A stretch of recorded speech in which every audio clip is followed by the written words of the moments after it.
Hello, and welcome to the Dialogue Project podcasts. 1, 2, 3, 4, 5, 6, 7, 8, 9. As often as I can, I rehearse what I'm going to say first. Right, so grab a seat, doesn't matter which one you sit in. Okay. Hello. 10. Spontaneous. So, how we start this is by you saying your name over and then counting to 10. I don't go, extreme with anyone, no. Yeah. But they just feel that I care. Yeah. That's all it is. Because I do. I don't regret it. Should I say my name first? Yes, please. Okay. 1. You go to space, you look at the Earth and you cry. If we didn't ask questions, then we wouldn't go on. To change your personal options, Listen to me. 10, 9, 8, 7, 6, 5, 4, 3, 2. I find I'm saying things that I feel are quite magical, really. It was a very beautiful thing because he let me wash his hair. 1. My name is Carl James, and this is a special little podcast, really. It's an addendum to my first show on Radio 4 in the UK, which was a show called A Different Kind of Justice that went out on Friday, January the 11th. And we've had an extraordinary response to it, really. I'm just very moved by how many people have listened to it, how many people have been touched by it, and lots of questions have come up, actually. Some of them about me and what I do.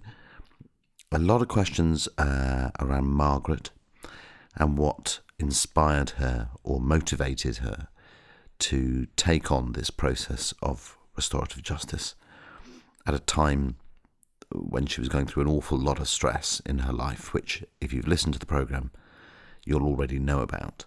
If you haven't listened to the programme, then I won't do a spoiler here.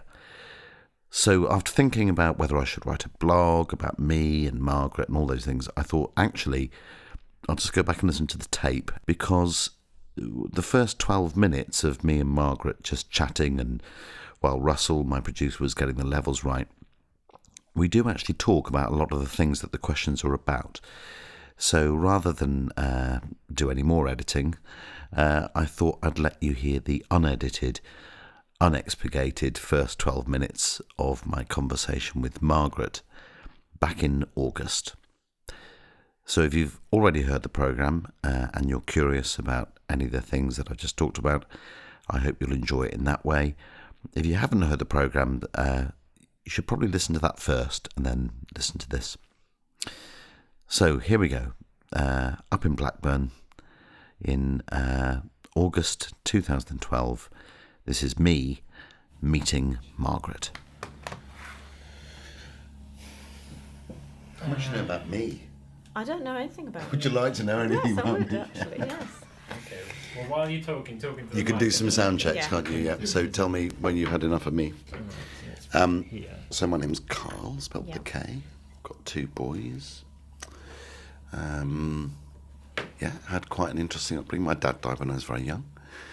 My mum was an old hippie, still is, but a hippie with a heart. I was in theatre when I started. I always loved music and theatre and all those things. Then I started directing rather than acting, and then moved into helping people communicate in a kind of broader sphere. Right. And then about 12 years ago, I got really interested in the idea of conversation and the healing properties of talking to each other. Right. Not a therapist. My mum is a therapist, so I know what a therapist is. I'm not a therapist. But I help people have conversations when the stakes are high. That's the, one-liner. And that I do lots of work with kids, with children. I do lots of work with grown-ups, with people who are in apparently important places, whether that's in business or environmental people. I've done a bit of work in the Middle East and things like that. But really, I suppose what I'm interested in, I think if you can have what I would call a healthy conversation, then there is almost nothing that can't be talked about. Yes. That's where I come from, really. Fantastic. So you're freelance, I take it? You're not... Yeah, so I run a little thing called the Dialogue Project, but I don't work for anybody except myself, Right. because that means I can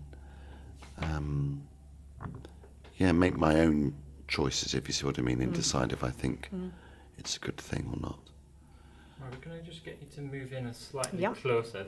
These microphones... Russell likes the microphones nice and close. Yes. He almost wants you to kiss them. Yeah. Gosh. It's very close. Is that close enough? Yes. Yeah. If you just We'll tell me forget about them your after a while. breakfast is the- My I tell you breakfast. what, don't tell me about breakfast. Tell me what in terms of your work and your. So Well, it's a little bit similar to you in Oh, really? some sense. I've been teaching, I've been working in education for over 30 years now. secondary or primary? Yeah, started in primary and then retrained for secondary and then became a teacher of hearing impaired children. Then went into sexual health work with young people and worked for the health service for a few years, managing the HIV and sexual health team for Bradford. Gosh, what an interesting job that It must was. have been. And then I became a counsellor through that work. Okay. And then I moved to a school here in Blackburn to set up a department around personal social health education. And that's absolutely great because I have a lot of freedom there to sort of design my own curriculum. It's a wonderful school to teach in. What's the school called? It's called Queen Elizabeth's Grammar School, and it's an independent school, which is very unusual for the independent sector to actually take PSHE on board, because they don't usually do that. And then got into work around restorative justice and working with the police and just various, and that's basically why I'm here today. But yes, talking to people is key to a lot of the work I do, certainly in the counselling field. I hate the term counselling and counselling. Well, it's got a kind awful. The connotations are just... Yeah, I feel the same way about the word dialogue. Yes. Which is very close to my heart. Yeah. Dialogue is very close to my, and there are many definitions of what dialogue is. But it almost sounds like a kind of fluffy, woolly thing to some people, or it has white walls and flowing water, or it's about trade unions and businesses. And for me, dialogue is just about a conversation where you make something together. That somehow, that it's not it's not a debate or a discussion. It's got something, a shared intent. Absolutely. That's the thing. Yeah. Are you good for levels? Totally Are we all right with that? Yes. Brilliant. So just remember that to just keep talking into the microphone if you Yes. can. But I'll probably sort of do If you this. wave, then we'll say what's happened. I'll try and keep quiet. Brilliant. So, Actually, if we could just get you, Margaret, could you just introduce yourself, just so I have that sort of bit where you say, my name is. Okay, my name is Margaret Foxley. Do you want anything else? Sorry. Sorry. So do you want to know anything else about me before we start? Or Why the project, or what? Why are you interested in doing this particular interview today? That's a great question.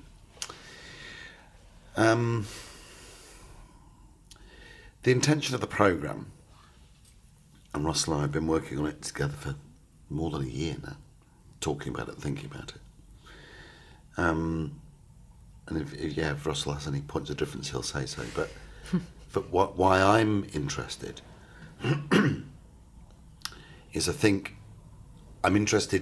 be interested in having this conversation anyway. That's one thing, without the microphones and without anybody else hearing it. Because I'm very interested in understanding difference. For me, that's what really drives me, is that difference between, we're saying it's impossible to guess what drives somebody else. Why I would love this conversation and conversations like it to be heard is because I don't think there's any particular magic or mystery to talking about some of the subjects that people find very difficult. So I've had lots of conversations with people about, you mentioned sexual health. I've talked to people about sex, talked to people about pain and health, about creativity, another subject that people find very difficult to talk about. So I'm interested really in letting other people hear that with a significant but a small amount of effort, then actually you can create a little bit of movement in your life rather than being stuck in a place. Now sometimes people, so I interviewed a woman a couple of years ago, a woman called Jane, amazing woman who, like you, suffered a different kind of trauma. She was raped when she was very young and it took her a long time to get over it. But she's really ready to talk about it now, and she wants other people, women, to hear her story because she thinks it's empowering.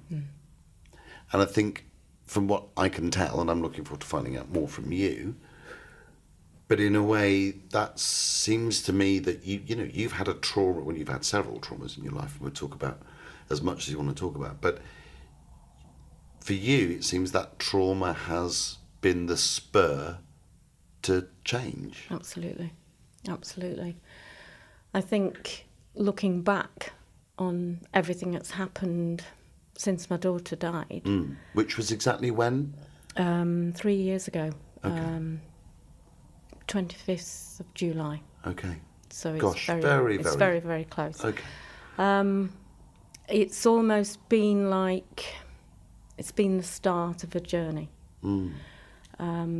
It's not just been life-changing for me, it's been life-changing for my husband, my son. How old's your son? My son is 26, almost 26. And your daughter was how old when she died? She was 21. Okay. She'd been 21 in the March and she died in the July. And she was...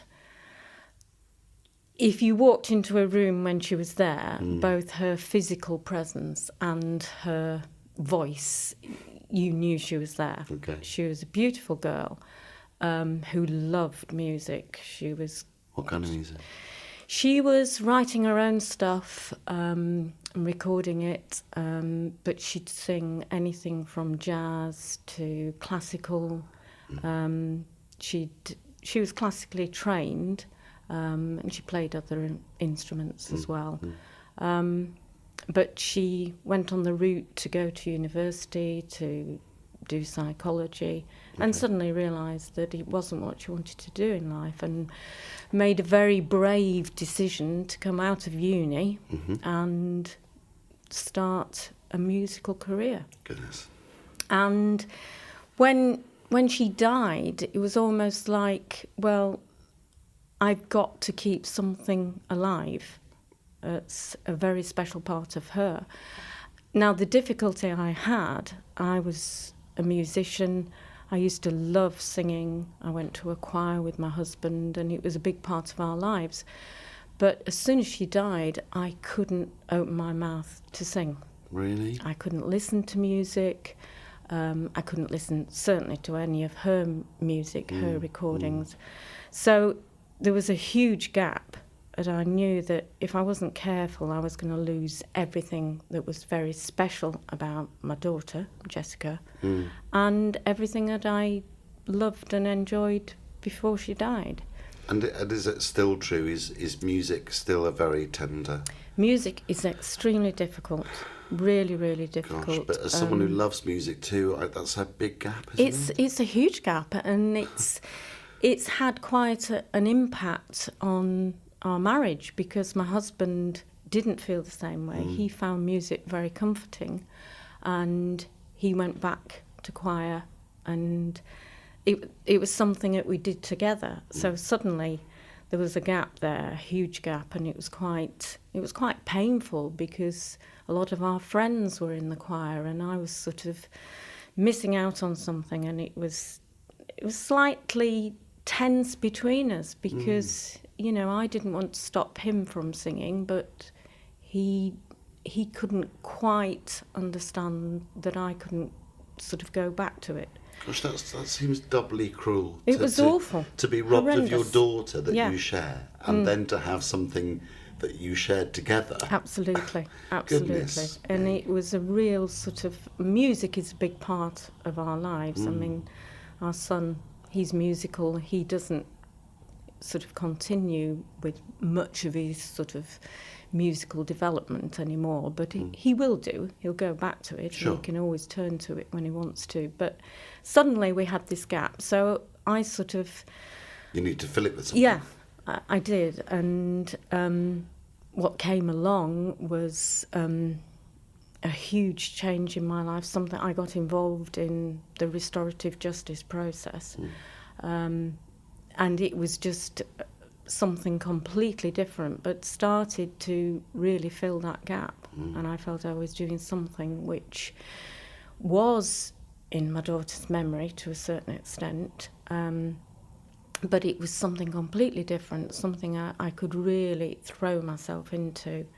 And can I ask, so I want to be very clear on the chronology of things.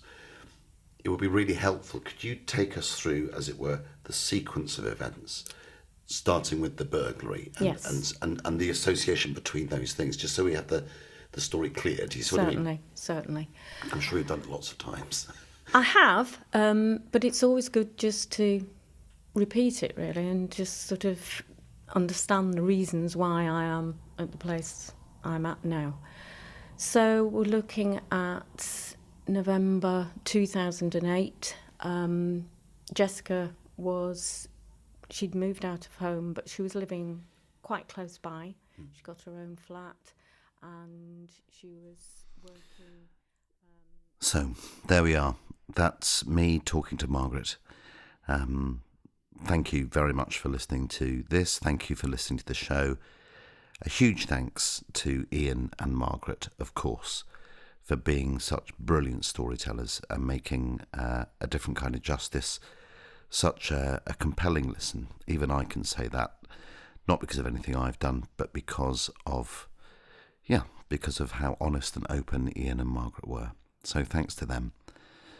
A big thanks to Tony Phillips, who commissioned this show a long time ago, and it became something different, I think, to what we'd all imagined it was going to be. But thanks to Tony for holding fast and encouraging us and guiding us a little bit. Thank you very much to Russell Finch, my producer. Thanks to Something Else, the production company. And a big thank you to you. Thank you for listening. Can I tell you something that I noticed, though? When you said I used to sing in a choir, it didn't come as any surprise, because there's music already in your voice. You have such a lovely modulated voice, but you know that. You know how you can tell when someone sings in a choir? That's nice of you to say. I can hear music in your voice already. Thank you. Thank you very, very much. That's great. Sorry about the noise. Well, no, I'm sorry. It's Lancashire, you see. People can't do things. Can't keep it down. Great, No, that was big, like noisy...